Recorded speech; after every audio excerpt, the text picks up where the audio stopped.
Our next speaker is going to be Mr. Dan Storper, and his presentation tonight is entitled The Truth and Reconciliation Committee. Dan, are you there? I am here. Thank you. Dan, can you hear us? I can hear you.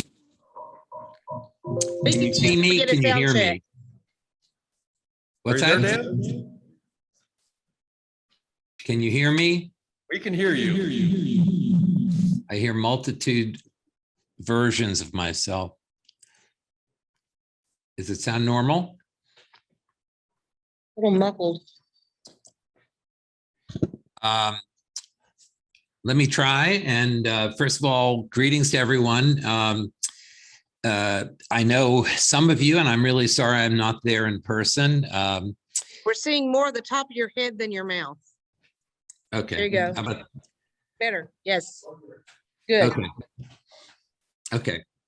Well, you know, I'm going to be speaking only for a few minutes. Really, the goal of my presentation is to talk about the Truth and Reconciliation Committee, which I co-chair, and which was founded in 2019 by an illustrious array of people, but especially David Talbot, who I got to know through the process of researching for a book that I'm writing about the 60s, and people like Jim Douglas, who I've become big fans of, and who are kind of like the spiritual gurus of the Truth and Reconciliation Committee. I first got involved probably 6 years ago now because a friend told me over dinner in New Orleans, where I now live, told me a story about his Cuban mother's involvement in running guns to overthrow Castro and peripheral connection to the Kennedy assassination. And what he told me opened my eyes to the fact that there was much more to the story than what seemed to have met the eyes before I first had that conversation with him.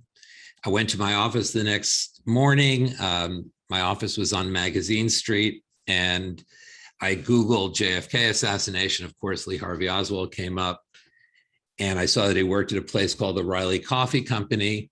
I lifted my eyes from my computer, and directly across the street at eye level was the Riley Coffee Company sign. I parked my car at the Crescent City garage. I was a block and a half away from 544 Camp Street. I realized that I had somehow found my way into a vortex and thought, you know, I'd better start looking into this.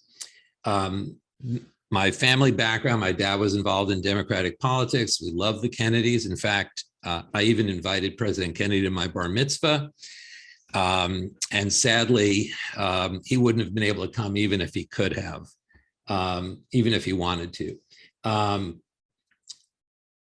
So basically, as part of this whole process, I began to look at ways in which the research community could find common ground. I remember having dinner with Jim Mars and Gary Shaw early on, and I was kind of a cockeyed optimist, and I thought it would be great if we could find a way to bring every legitimate researcher together in some form of consensus. And, you know, they looked at me and said, yeah, right. And, you know, I continued on and got to know through this process, as I said, people like David Talbot, whose book, Brothers and the Devil's Chessboard, and Jim Douglas's JFK and the Unspeakable were inspirations to me. And I think essentially when David and I had started talking about forming a committee, he had had this idea for some time, and I thought it was a great idea. In fact, I was lucky enough to be invited to South Africa. Mary McCabe was an artist. My day job is running a record label. Invited me to see her perform at Robben Island, where Nelson Mandela was coming back for the millennium. And I just remember thinking, as I walked around and got the tour of Robben Island, what it must have been like to have spent 26 or 7 years in prison and to go on and try and find a way to look positively at the future. And in a sense, as I do in my day job, basically running a record label and children's book company, I have to find ways to, I'm very positive during the day and it's kind of bright and shiny. And then in the evenings and the weekends, I'll delve into the dark side. And, it's a challenge to maintain one's equanimity and objectivity, but that's what I've been trying to do. And so about 2 years ago, David and a group of people, very distinguished group of people, started this organization called the Truth and Reconciliation Committee with an eye towards setting up some kind of process whereby we could look into and basically get the public and Congress to wake up enough to say it's time. There's been so much damage to America and to people's psyches to kind of find a way to come together through a process like what South Africa had accomplished. And so we began this group called the Truth and Reconciliation Committee. One of my goals personally was to find a way, as I kind of do in the music realm, to somehow put together a presentation that would be a simple overview of each of the assassinations to make it easy for people to find get a basic understanding that you could hand deliver to a congressman or to to anyone in the public. And they would basically look at it and say, okay, this makes sense. And so because we're working with Denise Fora Bowden, who is the daughter of Fernando Fora, who was one of the reporters involved in the investigation of the Bobby Kennedy assassination, and also Paul Schrade, we're trying to basically reopen the Bobby Kennedy case and get Sirhan paroled. Many of you are probably aware that Sirhan was not the guy who killed Bobby Kennedy. And there's a lot of extenuating circumstances that brought him to that spot.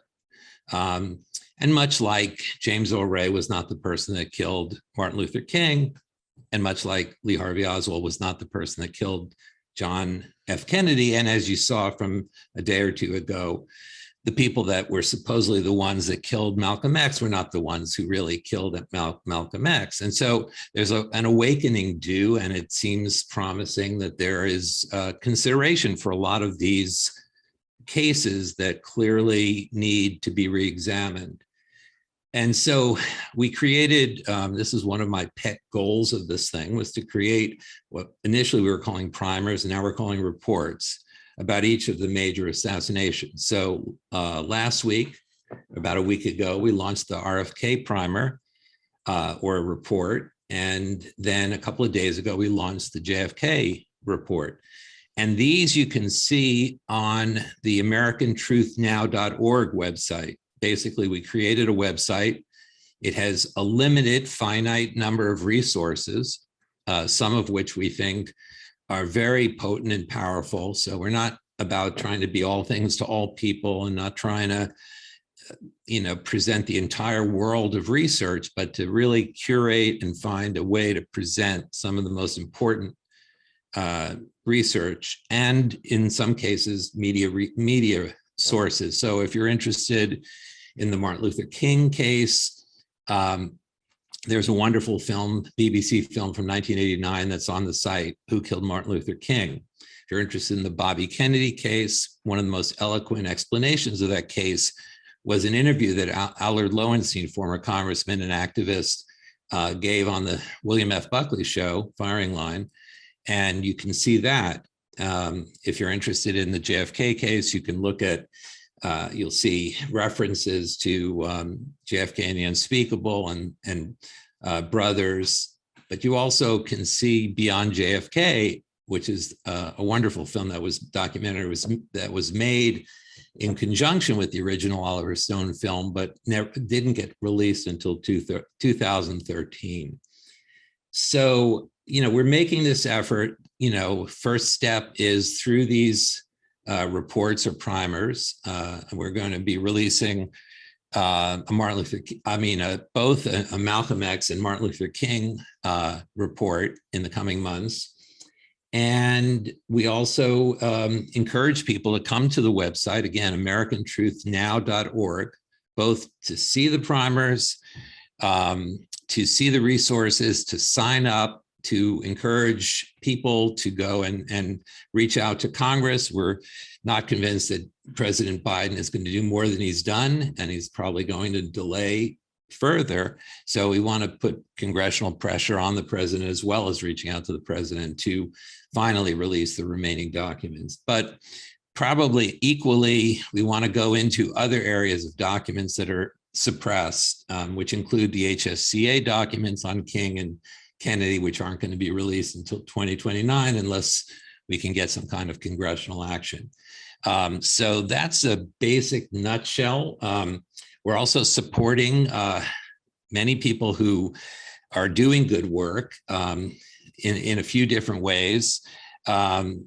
But we also, want to encourage people to pay attention to some of the great work that's out there. One of the things I just wanted to mention, because Dick Russell and Gary Shaw had turned me on to this incredible project by H.B. Albarelli, Leslie Sharp, and Alan Kent that just came out last week. And for those of you who aren't familiar with it, it's a really interesting book, although it's a big book. It's taking a lot of time to read.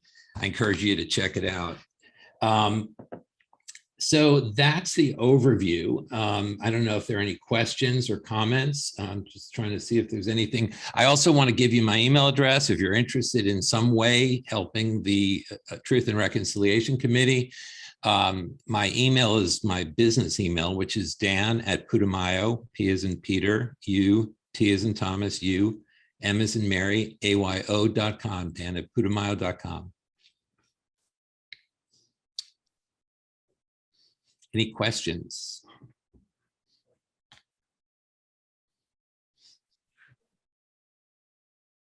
Hope you heard that. Can you repeat your email, Dan? Sure, it's Dan@Putumayo. That's my company. P as in Peter, U, T as in Thomas, U, M as in Mary, AYO.com. And, again, the Truth and Reconciliation website really speaks for itself, and I encourage you all to look at it and see the primers, is americantruthnow.org. All right, ladies and gentlemen, thank you, Dan Storper. Thank you, Dan. Thank you.